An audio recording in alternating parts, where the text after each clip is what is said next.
ये हृदय में और बढ़ जाती है। अब इसे बदलना है।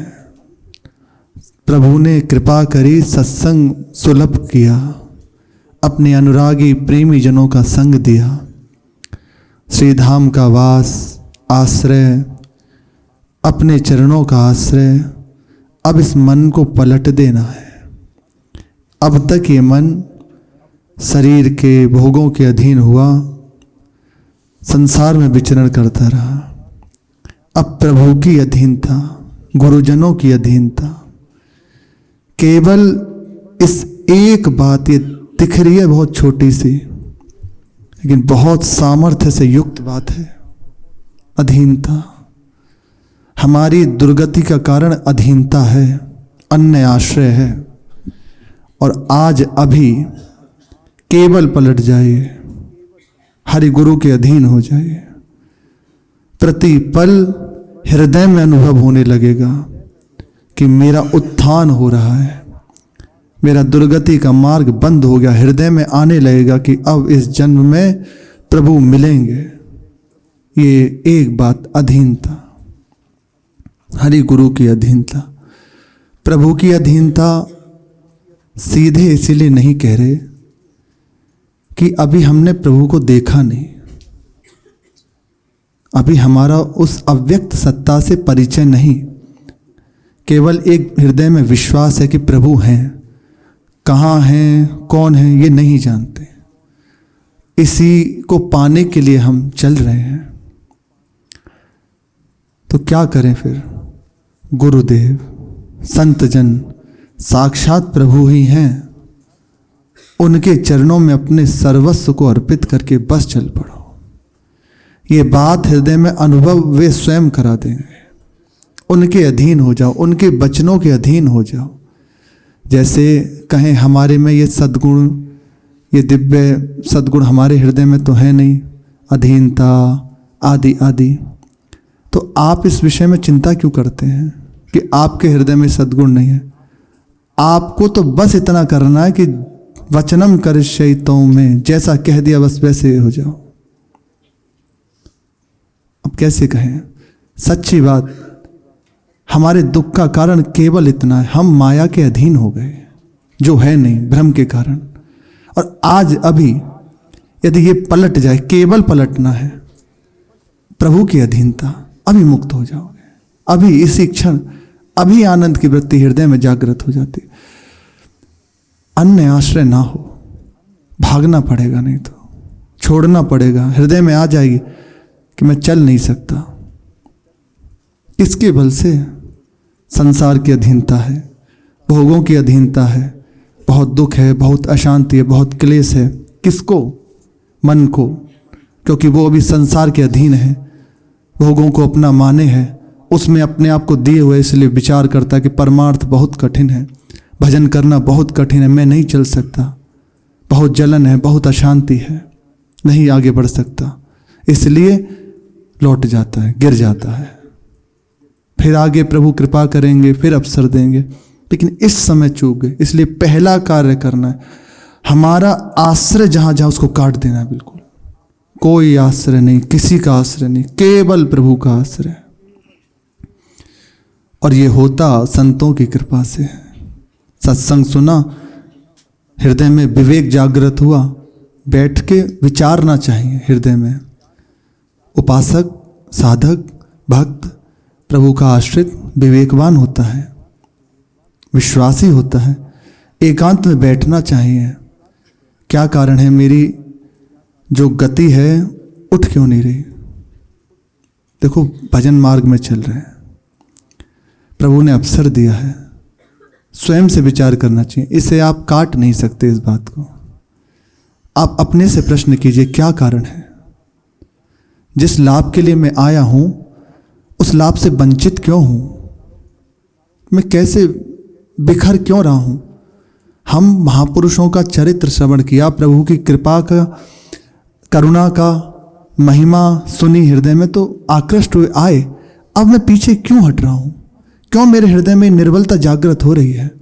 मैं चल नहीं सकता, अब मुझे तो दिखाई नहीं देता, संसारिकता प्रिय क्यों लग रही है?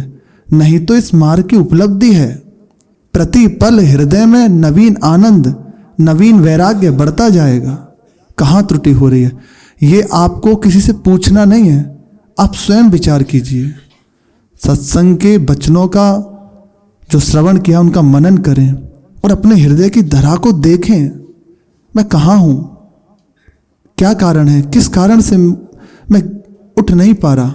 अपने से प्रश्न जब दिखाई दे, पता चलने लगे, तो अपना जो बल है, नित्य बल, यहाँ फिर से आगे बात, अधीनता, जिसकी अधीनता, यदि आपको अपने परिवार की अधीनता है, माता पिता या और भी किसी का आश्रय है, तो निश्चित हृदय में ये बात नहीं आएगी। फिर तो भागना पड़ेगा, छोड़ना पड़ेगा आपको। और यदि प्रभु का आश्रय, तो सीधी वृत्ति प्रभु की ओर जाएगी, प्रभु आप कृपा करो। क्योंकि आप जिसे संभाले तो कैसे वो बिखर सकता है, और आप ना संभाले तो कैसे संभल सकता है। आप कृपा करें। तो आप देखना, हृदय में एक मार्ग, एक आंतरिक रास्ता आपको मिल जाएगा निकलने का। ये बिल्कुल आंतरिक बात है। हमें खुद को देखना है, हम क्यों नहीं बढ़ पा रहे, कौन सी ऐसी वृत्ति है जो हमें बार बार गिरा रही है, कहाँ मैं फिसल रहा हूँ, मैं क्या करूँ, कैसे निकलूँ। क्योंकि देखो, कोई भी हानि बर्दाश्त नहीं करता। आप व्यापार करें तो आपको अच्छा लगेगा कि आपके व्यापार में घाटा हो। आप कोई छोटा कार्य करते हैं या कोई बिजनेस करते हैं, वह नुकसानदेह, आपको अच्छा लगेगा। आपके हृदय में होगा और नवीन और अच्छी, आज इतनी धनराशि मिली तो कल इससे दुगनी होनी चाहिए, और मिली तो और बढ़ के, लाख कमाते हैं तो करोड़ की बात।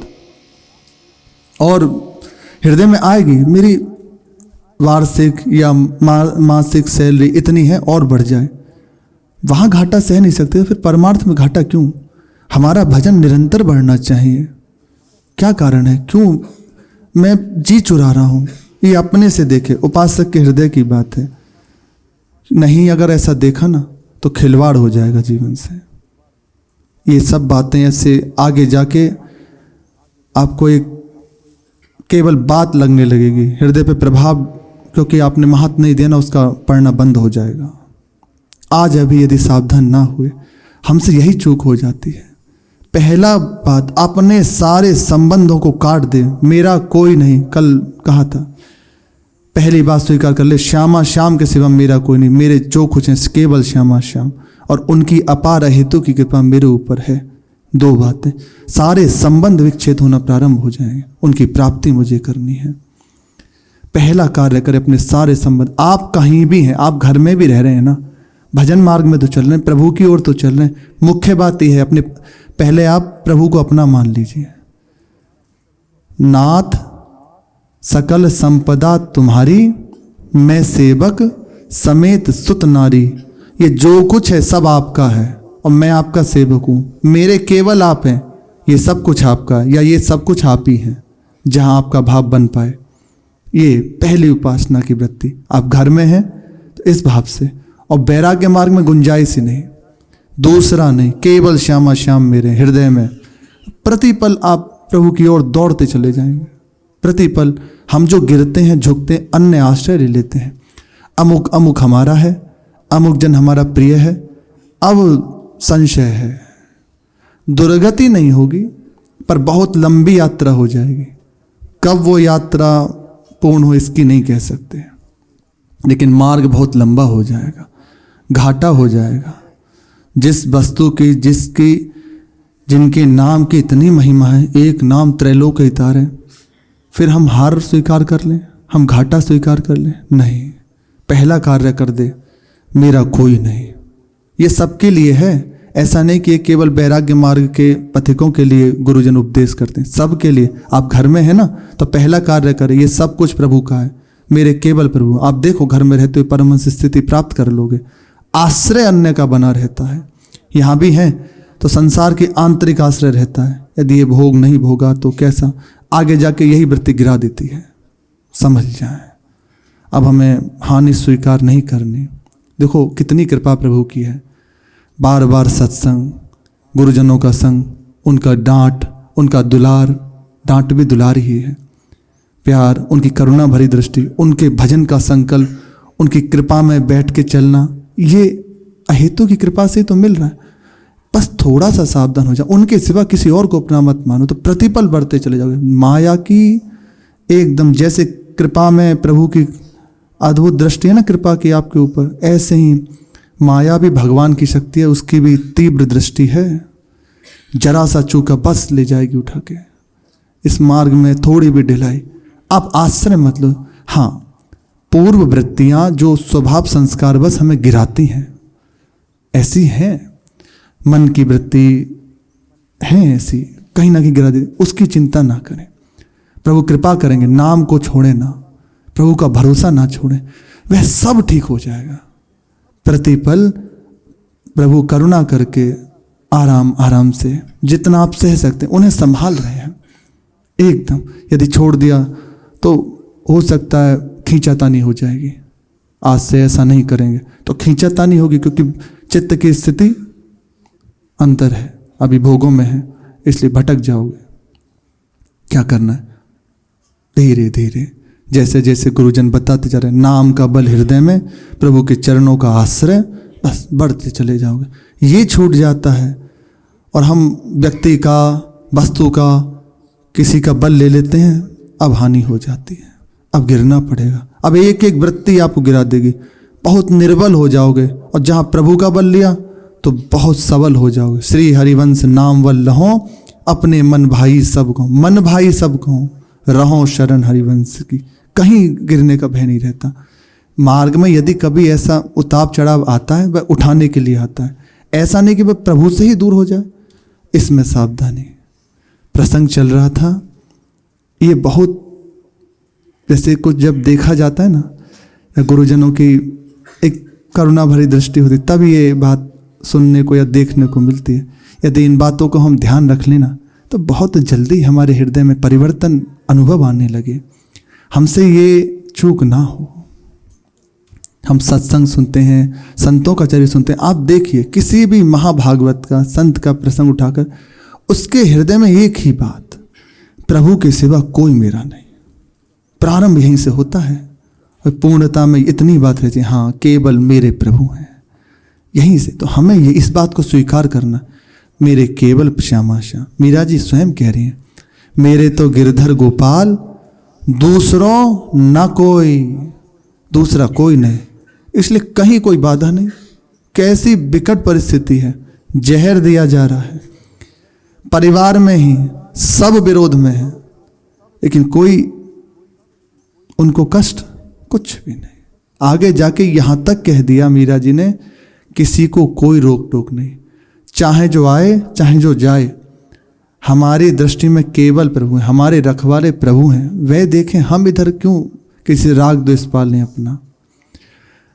प्रसंग में सुना, श्री मीरा जी मेड़ते आई जयमल जी और मुकुंदास जी के साथ।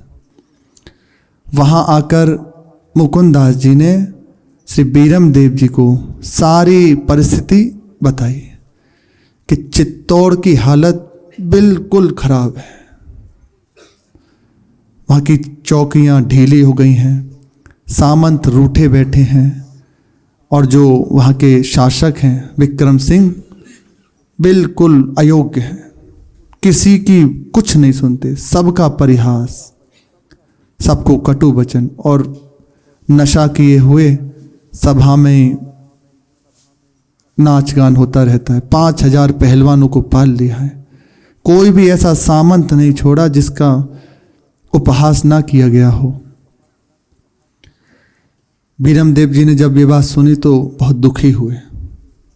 उन्हें कहा कि तुम्हारी बातें सुनकर कष्ट हुआ कि चित्तौड़ को ऐसा शासक मिला, दीवान जी की ऐसी बातें, कहाँ विश्व प्रसिद्ध श्री चित्तौड़गढ़, अद्भुत राजपूती गौरव, लेकिन आज ऐसी दशा, चौकियाँ ढीली हैं, मालवा के जो मियाँ हैं वे उस पर अपना अधिकार कर रहे हैं, प्रजा की सुनने वाला कोई नहीं, भूख से पीड़ित, कष्ट में सारा समाज, बहुत दुर्दशा। कहाँ पर किसको कौन मार सकता है, कौन किसका क्या बिगाड़ सकता है, किसको इसमें दोष दें कि विक्रम सिंह ऐसे हैं। प्रभु का जो विधान है वह हो गए, देखो घर में हैं, परिवार में रह रहे हैं, पर हृदय की धरा कहाँ पे है? राज कार्य कर रहे हैं पर हृदय की स्थिति प्रभु के चरणों में है। प्रभु को जो करना है, अब व्यवहार जो है उनका उसके अनुसार कर्तव्य का पालन कर रहे हैं, लेकिन हृदय की स्थिति श्यामा श्याम अपने आराध्य देव के चरणों में है। मुकुंदास जी ने बताया कि हमारी जो बुआ हैं मीरा जी, इनसे भी बहुत नाराज हैं। ये तो भय है समाज का और परिवार का और कुछ सामंतों का, इसलिए रुके हुए, नहीं तो उनको भी कब का मरवा दें।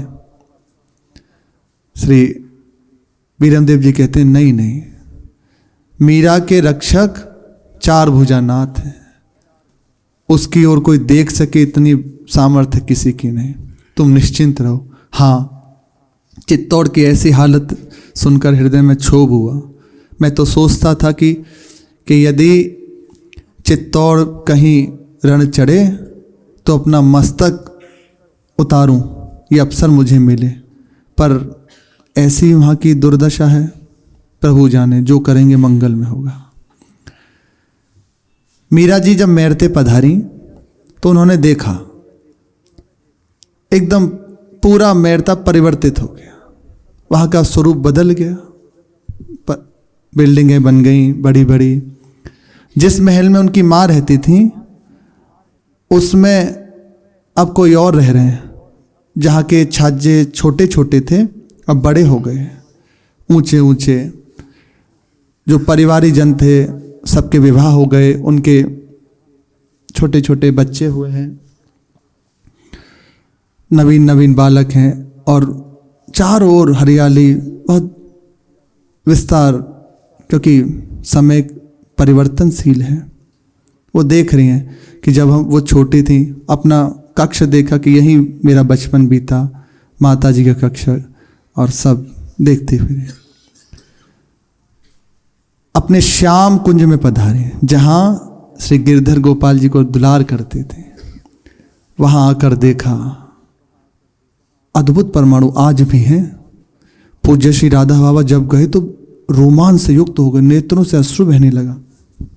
आज भी बहुत दिव्य परमाणु हैं वहाँ के, साक्षात प्रभु की प्रेम ही है, ऐसा अद्भुत प्रेम। सदृश गोपिका प्रेम प्रगट कलयुग ही दिखायो, निरअंकुश अति निडर रसिक जन रसना गायो।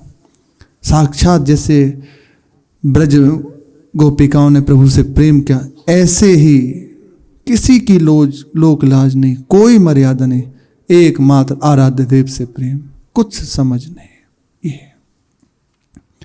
श्याम कुंज पुनः आबाद हुआ। भक्त के पास उसके आराध्य देव के सिवा कुछ नहीं। भजन कीर्तन फिर से प्रारंभ, खूब प्रसाद बनता, भोग लगता ठाकुर जी का और बंटता। महलों में सब बहुत प्रसन्न। कुछ समय तक ये आनंद वहाँ चला। मीरा जी वहाँ से उठी और बीरम देव जी के पास गई। बीरम देव जी अब बिल्कुल जैसे दूधा जी दिखते थे वैसे ही उसी पलंग पे बैठे हुए अपनी दाढ़ी को सहलाते रहते और हाथ से माला फेरते रहते। ये है राजकाज करते हुए। अब जितने दिनों तक कर्तव्य मिला कार्य किया, अब हर समय प्रभु का स्मरण करते हैं। जीवन भर ये किया है, उसका फल है। ऐसा नहीं कि वृद्धावस्था में भजन कर लेंगे, कर ही नहीं पाओगे, स्मृति ही नहीं रहेगी, कहाँ चित्त लगाओगे। अभी तो चित्त लगाना इतना कठिन पड़ता है, वृद्धावस्था में चित्त जब परिपूर्ण अवस्था हो गई है, पक गई, फिर लगा सकते हो। आज अभी सावधान हो जाए, नहीं तो आगे की भूल जाए कि आगे भजन कर लेंगे, आगे ऐसा कर लूँगा। छोड़ो, ये सेकंड हमारा राधा वल्लभ श्री हरिवंश हो गया सार्थक। इससे बड़ी कोई बात नहीं। भजन साधन संयम नियम, ये बस इस सेकंड में कहा राधा, बस हमारा ये क्षण प्रभु के स्मरण में बीत जाए, इससे बड़ी कोई बात नहीं। आज अभी से प्रारंभ करें, आगे कर लेंगे अमुक अमुक, आज तक कोई नहीं कर पाया। मीरा जी के नेत्रों में अश्रु आ गए। उन्होंने देखा उनको अपने बचपन याद आया कि दूधा जी ऐसे ही बैठे हुए थे और 10 वर्ष की मीरा उनके पास ऐसे घूंघटा ढाले हुए पीठ की हुई खड़ी हैं और पूछ रही हैं कि कितने बींद होते हैं एक बीनरी के। उनको स्मृति हो रही है कि इतने समय बाद वापस आई है ना। दूधा जी का दुलार बार बार याद आ रहा है। फिर बीरम देव जी से कहा कि आप तो अब बिल्कुल दाता हुकुम की तरह लगने लगे हैं, दाढ़ी भी पक गई सब, हाँ अब बुढ़ापा आ गया, अब तो प्रभु के पास जाने की तैयारी है। देखो हृदय में निश्चय है प्रभु के पास जाना है। विषय का सेवन हो, मनमानी आचरण हो, आप ये निश्चय नहीं कर सकते कि मुझे भगवत साक्षात्कार करना है, मुझे प्रभु से मिलना है, ये निश्चय नहीं आ सकता। एक रहेगा कहाँ मैं चल सकता हूँ, यदि पहले तो श्रद्धा ही नहीं बनेगी, और यदि श्रद्धा बनते तो यही रहेगा कहाँ मैं ऐसा, कहाँ प्रभु को प्राप्त कर सकता हूँ, ये बात आ जाएगी। और ऐसा नहीं, इसलिए अब ये अधीनता छोड़ें। अब तक ये अधीनता हमारी दुर्गति कराती रही, दुख अशांति क्लेश के सिवा कुछ नहीं दिया। अब अवसर मिला है प्रभु की कृपा से, लौटें। प्रबोधानंद जी कह रहे थे, रे मूढ़ चेत जा, क्यों अपने समय को व्यर्थ गंवा रहा है, कुछ नहीं है। एक बार निकल चलो, फिर देख लेना, आप ही कहोगे कि कहाँ भटक रहा था, किस चीज को अपना माने था, किन्हें अपना मान रहा था, खेल खिलौनों में मैं राजी था। एक बार निकल चलो, एक बुद्धि के क्यों म्यों सब छोड़ के एक बार निकल चलो यहां से। फिर श्री बीरम देव जी ने कहा कि मैं ये क्या सुन रहा हूं, चित्तौड़ के ऐसे हालत, वहां के दीवान जी की ऐसी बातें, अभी आयु ही क्या है उनकी, हमारे चांदा जयमल जी की उम्र के होंगे, कोई उनके ऊपर शासन करने वाला नहीं है, किसी की मेख नहीं है उनके ऊपर, क्या कि मनमानी आचरण से युक्त हैं, भांग पीते हैं, नशा करते हैं, और भी जो नहीं करना चाहिए बिल्कुल विपरीत आचरण, क्या कोई उन्हें डांटने वाला नहीं है। मीरा जी ने कहा हाँ है ना, राजमाता हांडी रानी, दाता हुकुम, पर राजमद सभी पचा नहीं पाते, धन वैभव आए उसको संभाल ले जाए, पचा ले जाए, ये बहुत बड़ी बात है। भगवद आश्रित हो, प्रभु की सेवा के लिए उपयुक्त करते हो, उसका उपयोग करते हो, तो निश्चित बच जाओगे, नहीं तो बहुत मुश्किल हो जाता है।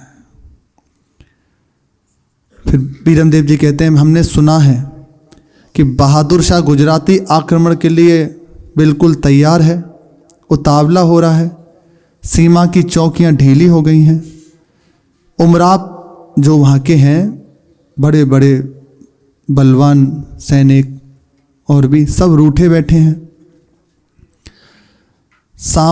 कुछ सामंत बहादुर शाह से छिपे छिपे मिल गए हैं वहीं के, ये देखो यहाँ है, उन्हें सारी खबर है क्योंकि राजा हैं।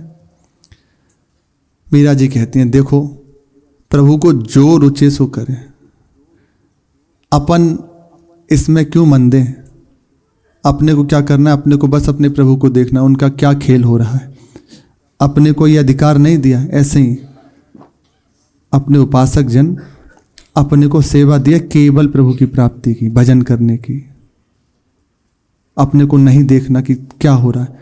इसीलिए कह रहे हैं पहले एक बार निकल चलो, प्रभु जाने क्या ऊंचे क्या नीचे, पहले अपना काम ये है मेरा एक क्षण भजन के बिना ना बीते, ऐसी परिपक्व अवस्था। फिर प्रभु दे देंगे समाज सेवा, पूज्य महाराज जी कहते हैं कि दे देंगे समाज सेवा, उनका कार्य है वह, पर पहले एक बार इस समाज को भगवत स्वरूप अनुभव कर लें, नहीं तो फेल हो जाएंगे।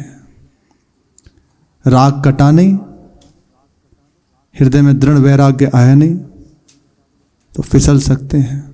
इस बात का जब तक अनुभव ना हो कि सर्वत्र केवल प्रभु हैं, सब में प्रभु हैं ये भी है, बस केवल प्रभु हैं, सब कुछ प्रभु हैं, तब तक नहीं। ये अनुभव पहले उपासक कर ले, इस बात की अनुभूति, निरंतर भजन, एक श्वास भी हमारी बिना भजन के ना बीते। यहाँ चिंतन, शरीर से सेवा, ये सब स्मरण के अंतर्गत है। आप शरीर से सेवा कर रहे हैं, प्रियाजू का स्मरण कर रहे हैं, नाम का स्मरण कर रहे हैं, नाम का जप कर रहे हैं, संत सेवा करें, जो भी है ये सब इसके अंतर्गत आ जाता है। वाणी जी का गायन कर रहे हैं। अपने को ये सेवा नहीं दी प्रभु ने, ये प्रभु की सेवा है। प्रभु जाने कहाँ क्या हो रहा है। अपना कार्य केवल प्रभु के स्मरण से युक्त रहना, आगे प्रभु को जो करना हो वो करें। अभी तक ये महाराणा सांगा का सूर्य, शिशोदियों का सूर्य प्रताप मध्याह्न में था, अर्थात प्रचंड तेज से युक्त था। अब प्रभु की इच्छा से ढल रहा है, गिर रहा है। इसलिए अब प्रभु जाने हमें इधर नहीं देखना। बीरमदेव जी ने पूछा कि जो विवाहित होके आई है मुकुंदास जी से, वह ठीक तो है, कोई बात तो नहीं, प्रसन्न है ना?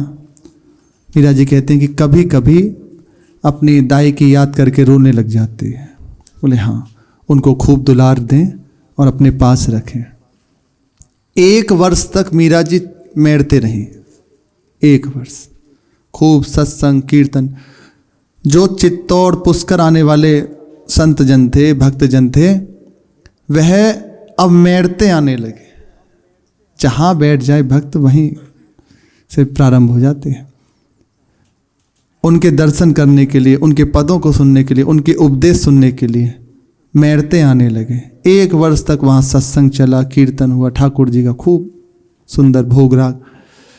फिर मीरा जी ने चित्तौड़ के लिए यात्रा प्रारंभ की। वहाँ से शेष चर्चा के श्री राधा वल्लभ लाल की जय।